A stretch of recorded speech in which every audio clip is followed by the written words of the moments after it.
खरबुजा त सब काठमाडौँ सेल हुन्छ त व्यापारी धेरै खरबुजा खानालाई मिठो कुन लाग्छ तपाईलाई जमाली जमाली लालमी फुट फुट फुट फुट छ फुट फ्रुट भने फल फल फल खाने वाला फल छ ए हो गुलियो फल गुलियो फल राम्रो राम्रो हुन्छ ए हो यो लालमी लालमी लालमी लालमी लालमी लालमी छ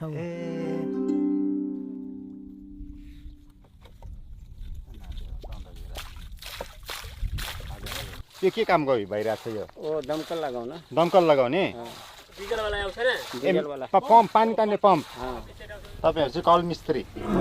मिस्त्री कि दमकल मिस्त्री दुईटै अनि बर्खायाममा चाहिँ यो कल बगाउँदैन खोला आएपछि बगाएर लान्छ छोड्दिने त जो माथिको जो यति कल गाड्न कति खर्च लाग्छ नि 5-7 हजार रुपैयाँ लाग्छ कि लाग्छ है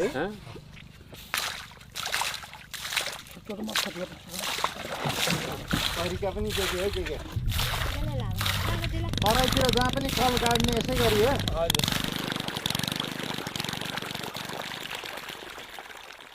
दुःख अनुसार यसमा कमाइ छ कि छैन नि छ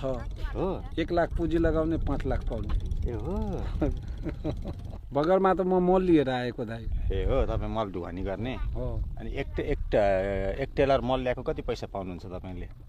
800 रुपैयाँ दिन्छ ए तपाईँको गाडी भाडा 800 800 अनि मलको त मलको 3000 रुपैयाँ पर्छ जसको मल हो उसले ए मल पनि त्यति महँगो महँगो अनि किन महँगो त्यसैमा नै रुपैयाँ जान्छ नि त घरै पछि गाई बस्तु पाले होला नि तै पनि महँगो त्यो किसानहरू छ त्यसको मल कहाँ छ छैन त्यो सब यो मुखियाहरू छ माछ मार्छ नि त्यो मुखियाहरू छ यादव छैन सादा मुखिया चमार सबै जाति यो तरबुज खेत गर्छ अनि सदा मुखिया चमार उनीहरूले चाहिँ गाई बस्तु पाल्दैनन् घरमा एउटा गाई पाल्ने कति मोल दिन्छ एउटा